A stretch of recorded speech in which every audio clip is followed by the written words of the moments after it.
بسم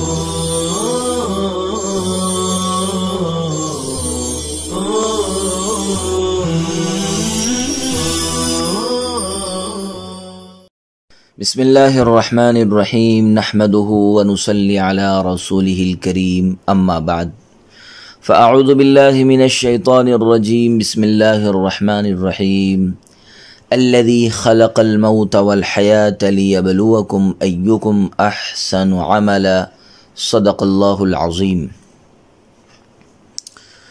برادران اسلام، اخلاص کی حقیقت، فضیلت، فوائد اور ثمرات سے متعلق کچھ ضروری باتیں آپ حضرات کی خدمت میں پیش کی جا رہی ہے۔ برادران اسلام، اخلاص نیت تمام اعمال کی روح ہے، اور وہ عمل جس میں اخلاص نہ ہو اس جسم کی مانند ہے جس میں روح نہ ہو۔ گویا اخلاص نیت عبادات و اعمال میں روح کی حیثیت رکھتا ہے۔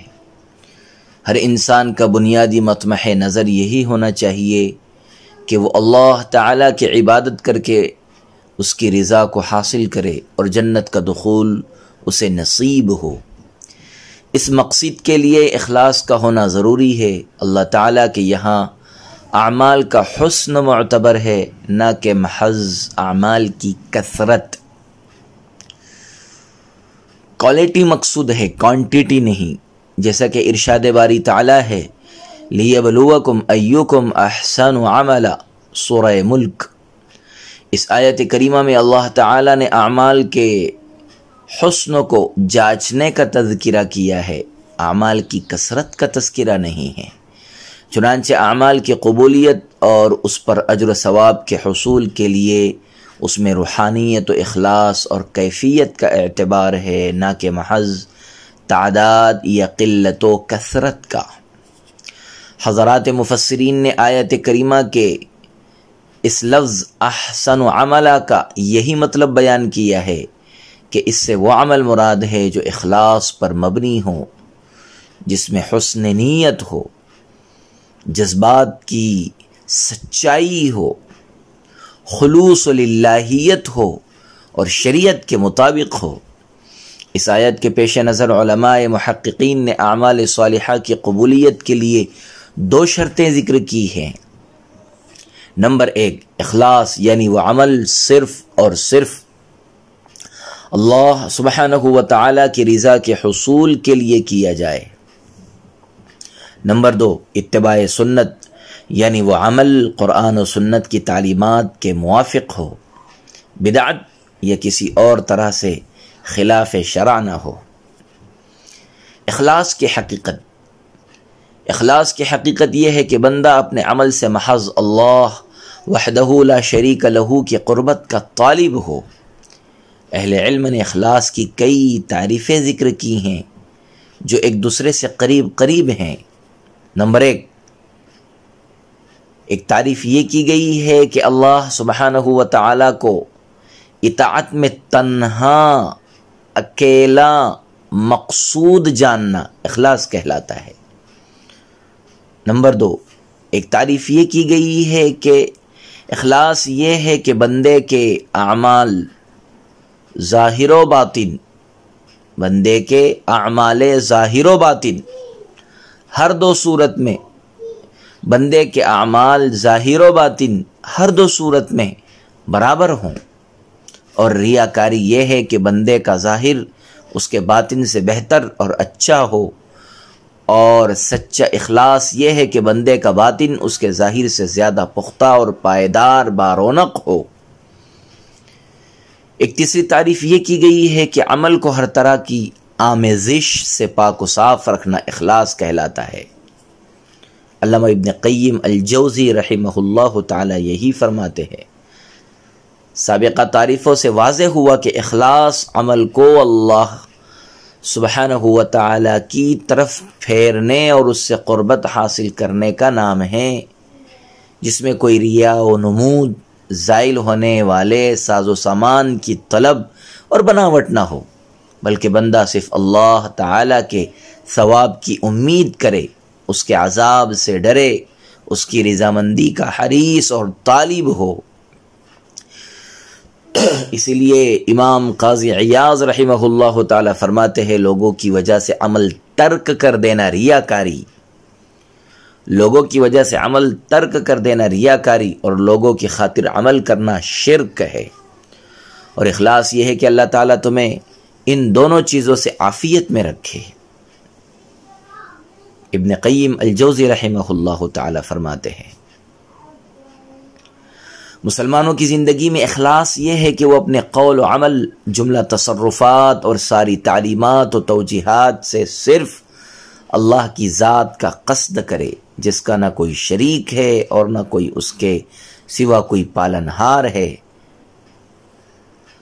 حضرت عبداللہ ابن عمر رضی اللہ عنہ سے روایت ہے کہ میں نے نبی کریم صلی اللہ علیہ وسلم کی زبان مبارک سے یہ فرماتے ہوئے سنا، تم سے پہلے کسی امت کے 3 آدمی سفر پر روانہ ہوئے، راستے میں رات گزارنے کے لیے ان کو ایک غار ملا، وہ اس کے اندر داخل ہو کر سو گئے، اتفاق سے پہاڑ کی ایک چٹان پھسلی اور غار کے منہ پر آ گئی، جس سے غار کا راستہ بالکل بند ہو گیا۔ صبح بیدار ہو کر جب انہوں نے آپس میں کہا کہ اس چٹان کی مصیبت سے نجات حاصل کرنے کے لیے اپنی اپنی زندگی کے سب سے زیادہ اچھے اور نیک عمل کا واسطہ دے کر اللہ تعالیٰ سے دعا کرو، تو ان میں سے ایک مسافر نے کہا، اے اللہ، تو جانتا ہے کہ میرے بہت بوڑھے عمر رسیدہ ماں باپ تھے اور میں ان سے پہلے اپنے کسی بیوی بچے، لونڈی یا غلام کو شام کا دودھ پینے کے لیے نہیں دیا کرتا تھا، پہلے والدین کو پلاتا پھر دوسروں کو، یہ روز کا معمول تھا۔ اتفاق سے ایک دن میں چارے کی تلاش میں بہت دور نکل گیا اور گھر اتنی دیر سے واپس آیا کہ میرے بوڑھے ماں باپ انتظار کرتے میری راہ دیکھتے دیکھتے بھوکے سو گئے۔ میں ان کے لیے بکریوں کا دودھ نکال کر لایا، دیکھا کہ دونوں گہری نیند میں سو رہے ہیں۔ میں نے ان کے آرام کا خیال کرتے ہوئے نہ ان کو جگانا پسند کیا اور نہ ہی ان سے پہلے بیوی بچوں وغیرہ کو دودھ پلانا گوارا کیا، اور رات بھر ان کے سرہانے دودھ کا پیالہ ہاتھ میں لیے کھڑا رہا اور ان کے جاگنے کا انتظار کرتا رہا، یہاں تک کہ صبح ہو گئی اور بچے رات بھر بھوک سے میرے قدموں میں پڑے بلکتے رہے۔ بہرحال جب وہ بیدار ہو گئے اور انہوں نے اپنے حصے کا دودھ پی لیا، پھر ہم سب نے پیا۔ اے اللہ، اگر میں نے ماں باپ کا یہ احترام اور خدمت تیری رضا کے لیے کیا ہو تو اس نیک عمل کے واسطے سے ہم سب کو اس چٹان کی مصیبت سے نجات دے۔ اس دعا کے بعد وہ چٹان تھوڑی سی ہٹ گئی، مگر اس سے وہ نکل نہیں سکتے تھے۔ دوسرے مسافر نے کہا، اے اللہ، تو جانتا ہے میرے چچا کی ایک لڑکی تھی جو مجھے سب سے زیادہ محبوب تھی۔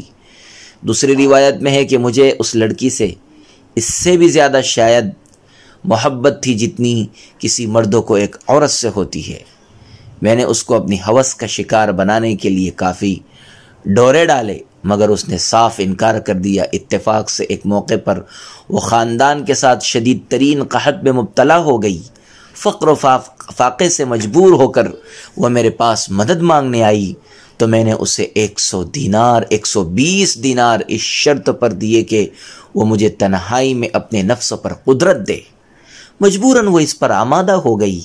جب میں نے اس پر قابو پا لیا، ایک روایت کے مطابق جب میں اس کے دونوں ٹانگوں کے درمیان بیٹھ گیا تو اس نے بڑی عاجزی سے کہا، اتق اللہ، اے خدا کے بندے، اپنے پالنہار پروردگار سے ذرا ڈر، حق کے بغیر اس مہر کو مت توڑ، یہ امانت ہے۔ الہی، تیرے خوف سے میں فوراً ہٹ گیا، بار الہا، تیرے خوف سے میں فوراً ہٹ گیا، حالانکہ مجھے اس سے بے انتہا محبت تھی، قابو بھی پا چکا تھا، جو چاہتا تھا کرتا، اور وہ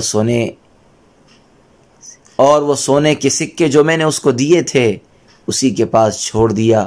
اے خدا، اگر میں نے یہ نیک کام صرف تیری رضا کے لیے کیا ہو تو اس مصیبت کو جس میں ہم گرفتار ہے ہمیں دور کر دے۔